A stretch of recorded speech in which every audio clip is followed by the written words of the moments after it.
Halo Surabaya, apa kabar Rere? Senang sekali saya Deli Aldiano kembali menyapa Anda dalam program Halo Surabaya, di mana ini adalah ruang dialog yang membahas isu-isu strategis kota dengan pemangku dan juga pengambil kebijakan kota Surabaya. Salah satunya nih yaitu pendidikan, yang mana ini adalah hak dasar untuk masyarakat, khususnya warga kota Surabaya, bukanlah sebuah hadiah dan juga bukan privilege. Dan tentu juga bukan sesuatu yang boleh tersendat karena persoalan tata kelola. Namun belakangan ini polemik beasiswa di Surabaya kembali menjadi sorotan. Komisi D DPRD Kota Surabaya menilai persoalan yang satu ini bukan sekedar kendala administratif, melainkan indikasi lemahnya sistem pengelolaan yang berpotensi mengorbankan hak pelajar dan juga mahasiswa dari keluarga kurang mampu. Lalu sebenarnya di mana letak persoalannya? Apakah ini kesalahan teknis, kelalaian, atau ada masalah yang lebih mendasar dalam perencanaan dan juga pengawasan? Sudah bersama kami dalam membahas hal ini, Ibu Ajeng Wirawati, anggota Komisi D DPRD Kota Surabaya. Ibu Ajeng, apa kabar? Alhamdulillah baik, Mas Deli. Alhamdulillah. Bu Ajeng, kembali membahas mengenai polemik beasiswa yang terjadi di Surabaya. Ini kan bukan pertama kalinya. Betul. Ya, ini sering terjadi dan berulang kali, Bu. Nah, Iya. sebenarnya apakah ini menjadi bukti adanya kegagalan sistem pengelolaannya, Bu? Iya, jadi untuk program beasiswa Bunda Tangguh ini kan sering sekali sejak tahun 2022 kan memang dibuka. Kemudian juga program ini kan baru diinisiasi oleh pemerintah Kota Surabaya karena memang anggaran APD Kota Surabaya cukup besar, sekitar 10 triliun lebih. Akhirnya kita men-spare-kan untuk biaya kuliah lanjut atau untuk anak-anak jenjang kuliah. Dan pada saat sejak tahun 2022 dan tahun 2025 ini ada beberapa perubahan, dan perubahan ini kan menjadi polemik. Khususnya kebijakannya mungkin yang dahulu diperuntukkan hanya sedikit kuotanya dan sekarang diperbanyak. Kemudian untuk sasarannya adalah mahasiswa universitas negeri, sekarang juga dipelebar ke swasta. Kemudian juga untuk pendapatannya yang mungkin awalnya mereka bisa merasakan dibayarkan seluruh UKT-nya dan sekarang dipangkas kata-katanya ini.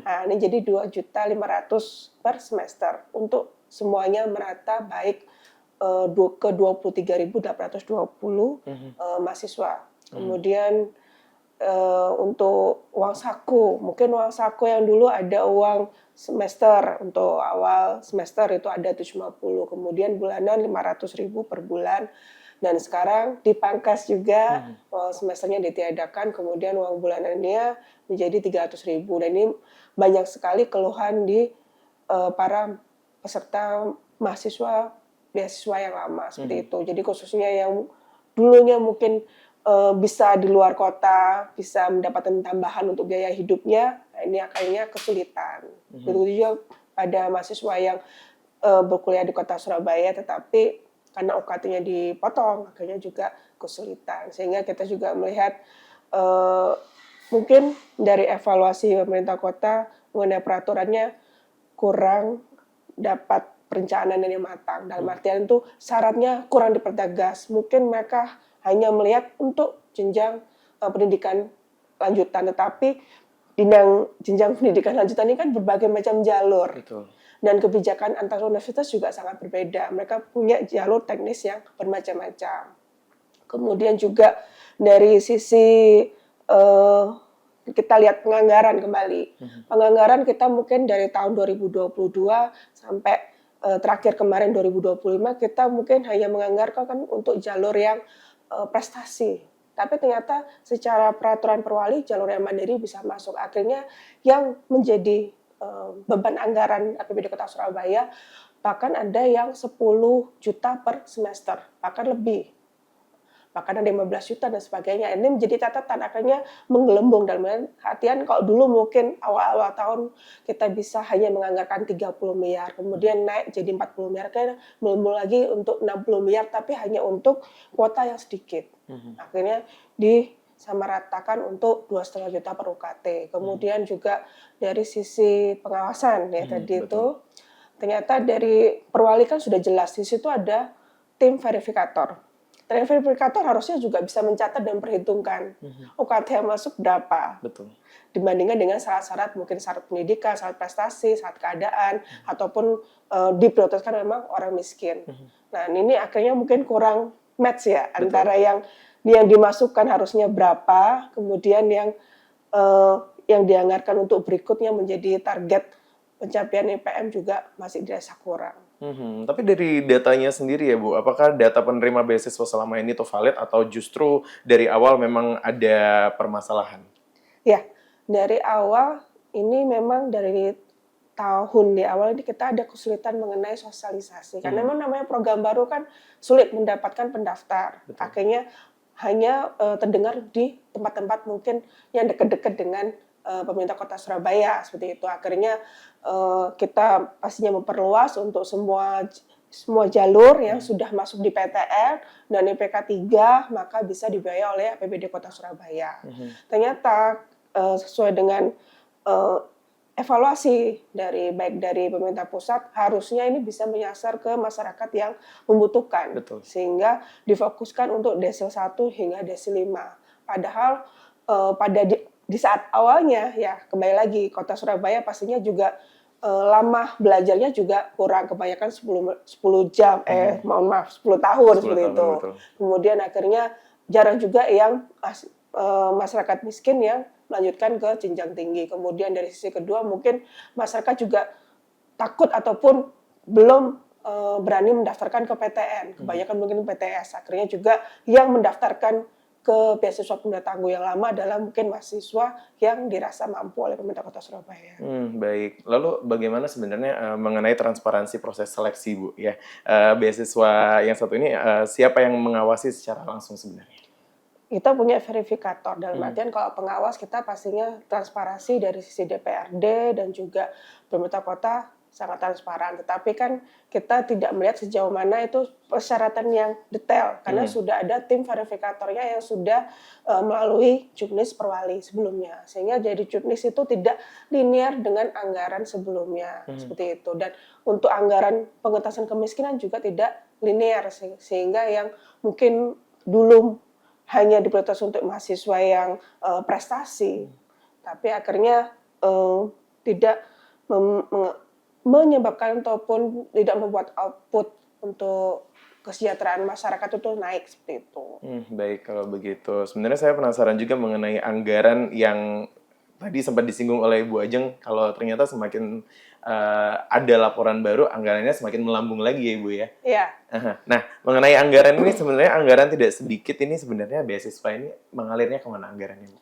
Anggarannya ini kan kalau sebelumnya adalah sekitar 60 miliar, 70 miliar. Ini anggarannya memang diperuntukkan untuk mahasiswa berprestasi sesuai dengan UKT keseluruhan para penerima beasiswa. Sehingga kalau dulu memang setiap flyer selalu disampaikan diprioritaskan untuk masyarakat miskin, tapi dalam perwali tidak disebutkan seperti itu. Kemudian dari jalur-jalur juga bebas disebutkan untuk tidak hanya untuk jalur prestasi, tapi jalur mandiri juga bisa masuk. Akhirnya anggaran itu tidak sesuai. Intinya kalau main dari kalau mungkin jalur undangan, jalur tes itu mungkin sekitar 2,5 sampai 3 juta, 4 juta, tapi yang jalur mandiri mengelembung mungkin 7 juta, 10 juta. Akhirnya anggarannya ini istilahnya itu besar tapi hanya untuk orang yang sedikit. Kemudian dari sini mungkin dari pemerintah kota mengevaluasi, meningkatkan target penerimanya menjadi 23.000 yang awalnya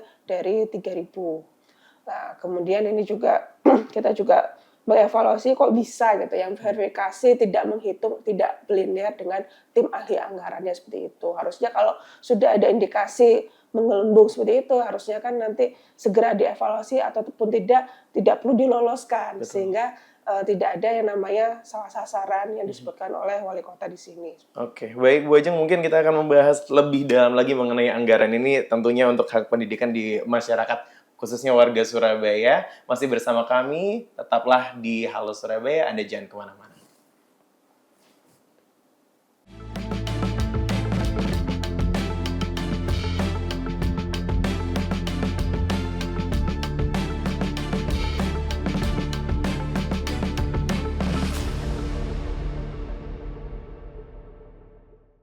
Partai terbesar dalam pemilu legislatif kita menang. Itu kan saat ini menguasai di parlemen sebagai ketua DPR Mbak Puan Maharani. Dan juga menguasai DPRD di daerah. Dan juga ada 126 kepala daerah. Jadi sebagai partai politik memang partai politik besar dalam pengertian elektoralnya. Nah, kita pun juga ingin berpikir hal yang besar dalam urusan Republik ini.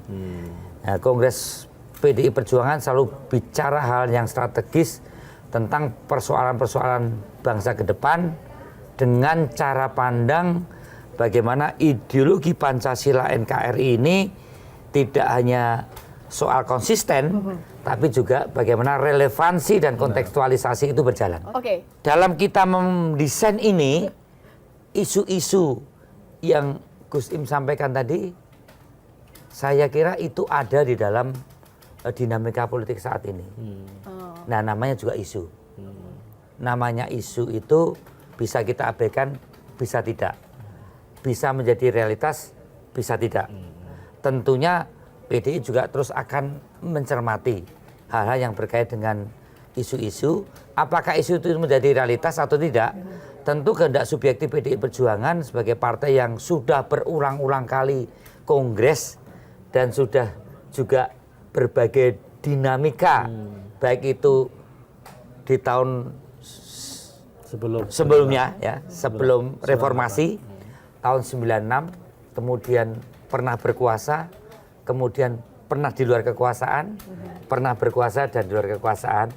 Banyak materi untuk memberikan kontribusi ini bangsa ke depan dengan tentunya tidak meninggalkan berbagai isu-isu yang ada itu. Kurang pamornya atau pasti semua suara akan kepada Pak Jokowi gitu kan. Tapi kan ini jadi kalau misalkan Pak Jokowi menerima begitu dan akhirnya kita akhirnya seorang Joko Widodo misalkan mau menjadi ketua umum PSI gitu kan. Ini kan jadi keuntungan tersendiri juga buat Partai Solidaritas Indonesia begitu. Kalau dilihat dari DNA-nya mungkin akan jadi pertanyaan ya kan, karena pertama waktu sebelum awalnya Partai Anak Muda. Lalu kemudian kan Kaisang belum menyelesaikan tugasnya.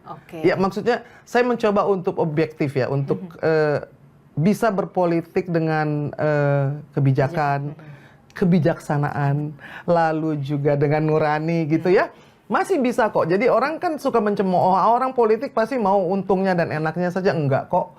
Saya nggak cari untung, saya nggak dapat untung.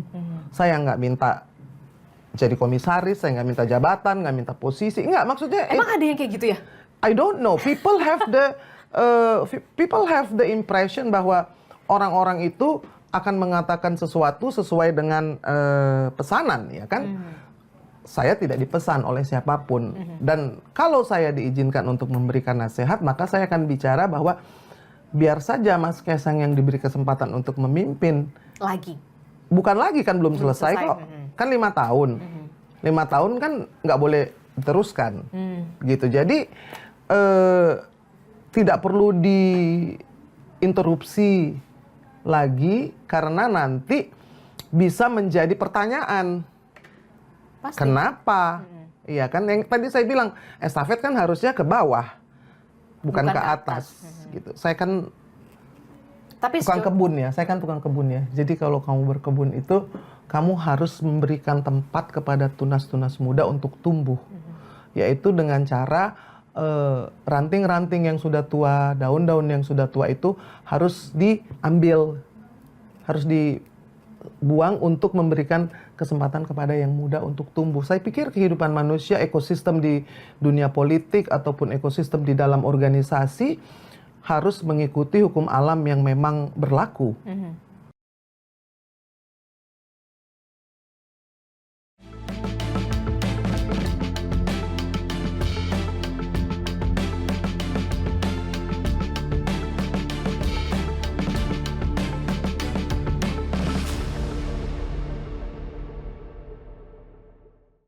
Terima kasih Anda masih bersama kami dalam program Harus Surabaya, dan kali ini kami membahas juga mengenai hak pendidikan warga Surabaya yang tersendat. Komisi D bongkar masalah beasiswa di Surabaya. Polemik yang satu ini masih kembali berulang dan kami juga masih membahas bersama Ibu Ajeng Wirawati, anggota Komisi D DPRD Kota Surabaya. Ibu Ajeng, tadi sempat disinggung juga mengenai anggaran yang tentunya dengan awalnya 3.000 peserta, ini ditambah juga beasiswanya menjadi 2.300 ya? 23.000. Nah, itu dia. 23.000 pemirsa ya, ini semakin melambung anggarannya. Nanti tadi juga kita sudah sempat membahas sedikit mengenai beasiswa ini anggarannya mengalir kemana saja. Lalu apakah dari Komisi D ini menemukan adanya indikasi salah sasaran atau potensi penyalahgunaan anggaran, Bu? Iya, jadi pada saat kita sebelumnya kita selalu membantu pemerintah kota untuk melakukan promosi ya, supaya program ini bisa berjalan efektif dan bisa benar-benar membantu untuk warga kota Surabaya sesuai dengan syarat-syarat yang ditetapkan oleh wali kota, seperti itu, perwali lah. Kemudian pada saat pelaksanaannya yang kita temukan adalah yang sekarang ini banyak warga yang sudah mendaftarkan beasiswa pemuda tangguh dengan syarat yang sudah ditentukan, walaupun melalui jalur mandiri, dan UKT-nya adalah 7 juta, kemudian ada yang juga 4 juta, ada juga yang di luar kota dengan nominal 5 juta. Sehingga dengan ada perubahan ini, mereka juga merasa kaget, khususnya para penerima bantuan beasiswa yang lama, kurang lebih nilai banyaknya sekitar 3.000-an lah, atau 800-an, saya lupa. Nah ini mereka tuh menyatakan keberatan, karena mereka dahulu sudah melalui proses-proses verifikasi yang disampaikan di pemerintah kota Surabaya. Sudah ada mungkin melampirkan KK, melampirkan foto rumah, melampirkan IPK-nya, dan ini tidak ada menyalahi dari aturan perwalinya.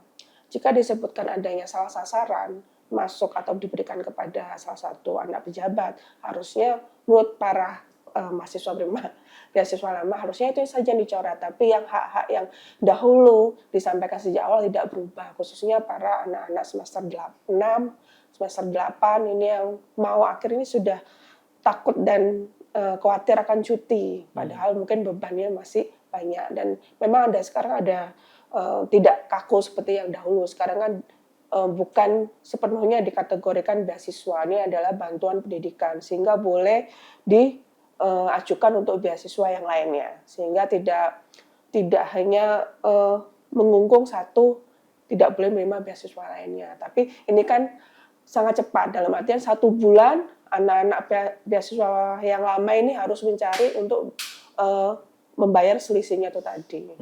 Oke, baik. Bu Ajeng, ini tadi sempat Bu Ajeng juga singgung adanya verifikasi ya, di mana sistem verifikasi yang dilakukan oleh verifikator ini dari para penerima beasiswanya untuk melengkapi datanya, terus juga nanti bisa ditentukan bahwa lolos atau bahkan diterima untuk bisa mendapatkan beasiswanya. Nah, untuk proses verifikasi ini apakah akan nanti membuka celah praktik titipan atau kepentingan tertentu nih, Bu?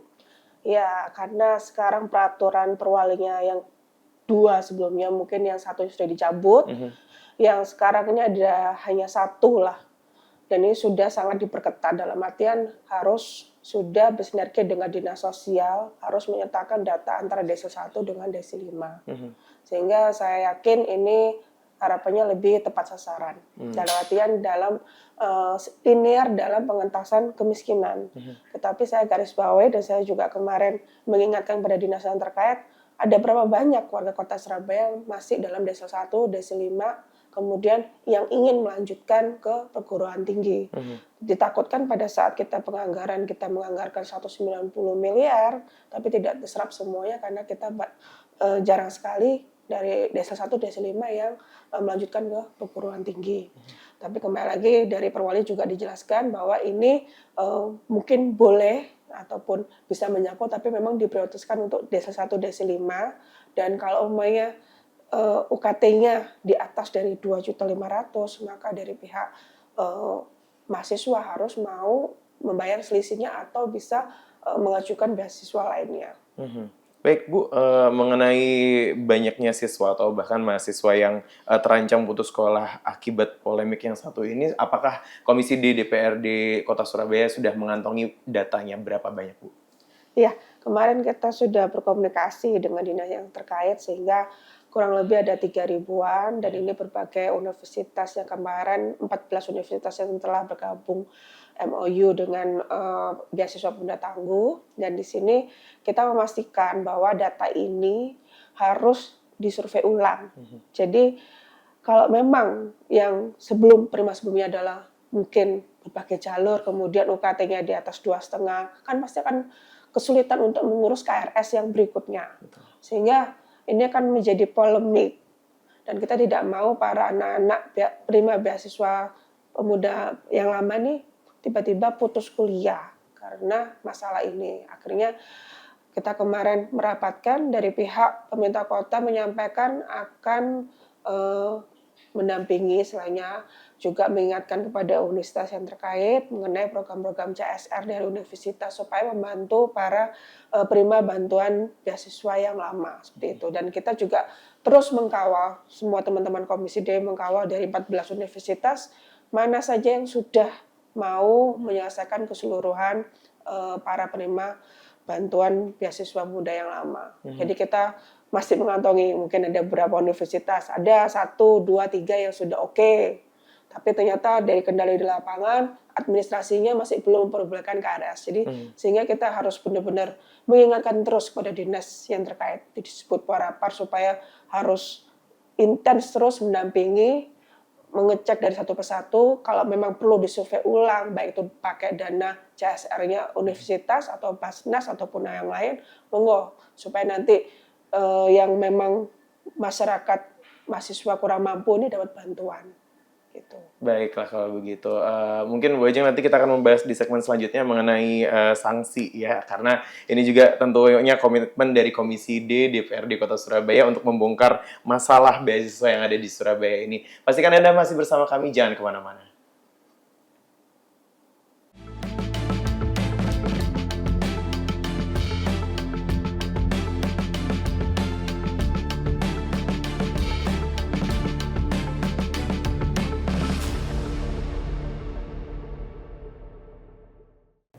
Saya melihat Pak Prabowo dalam urusan ini, dia mempunyai juga kemampuan kontemplasi untuk tidak menjadikan bangsa ini menjadi rejim yang otoritarian, represif, apalagi tidak memberikan ruang demokrasi di dalam konteks kita berpartai saat ini.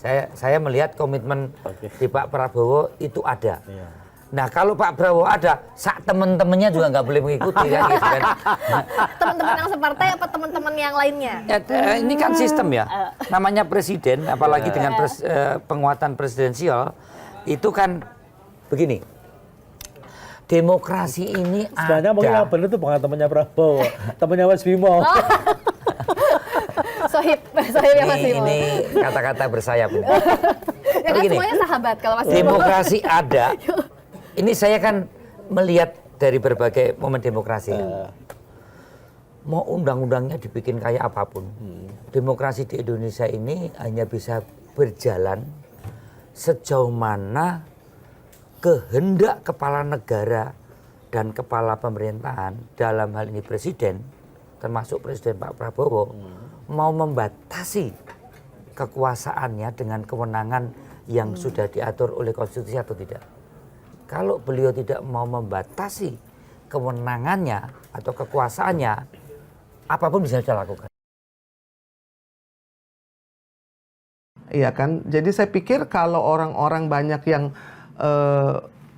menyukai Pak Jokowi dengan likability yang masih tinggi, itu udah ada Kaisang kok di situ, yang sudah berniat untuk memberantas korupsi, untuk mengusung isu anti korupsi, untuk membantu mengesahkan undang-undang perampasan aset, walaupun belum ada di parlemen, tapi bisa yang di DPRD juga menunjukkan DNA-nya seperti apa. Itu saya pikir akan menjadi harapan bagi anak-anak muda dan bagi anak-anak Gen Z atau yang malas untuk berpartai, bisa memberikan pertimbangan bahwa ada kok partai yang konsisten gitu.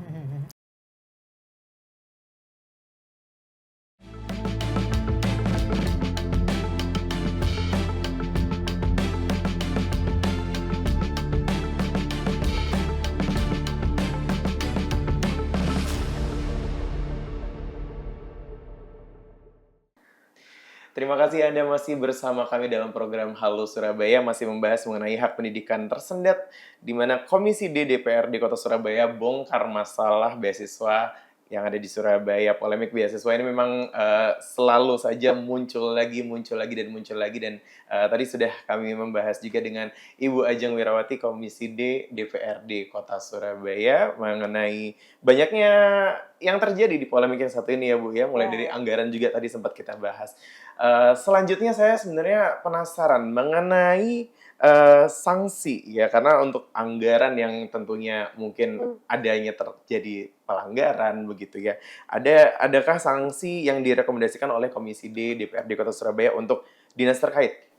Iya, pastinya sanksi kita ingin memastikan para penerima beasiswa pemuda yang lama ini bisa benar-benar lanjut kuliahnya. Kemudian kita juga meminta kepastian dari pemerintah kota, verifikatornya seperti apa, sehingga harus benar-benar dipastikan, dikelola, dan persyaratannya tidak boleh saling bertumpang tindih. Dan ini kalau tadi disampaikan akan diperiksa oleh Badan Pemeriksa Keuangan, ya kita akan mengkawal terus, karena memang harusnya dari sisi verifikatornya harus bisa mengecek dan melaporkan, dan juga memperhitungkan hasil ataupun outcome dari program beasiswa muda tangguh, baik secara anggaran dan juga mana saja yang menjadi penerima bantuan ini, sehingga nanti kedua hal ini akan menjadi catatan penting nanti ke depannya, sehingga kita juga ingin mengkawal dari sisi mereka bisa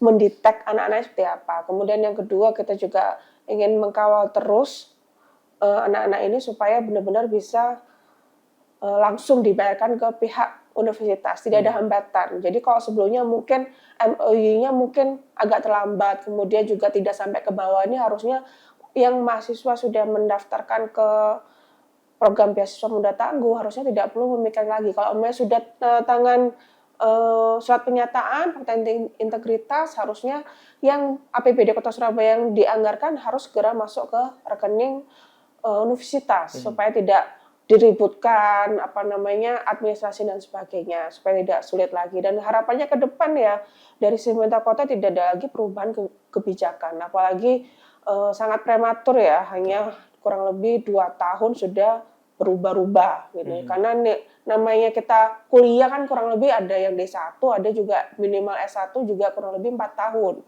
Sehingga harapannya ini sudah tidak ada perubahan lagi, minimal 4 tahun seperti itu.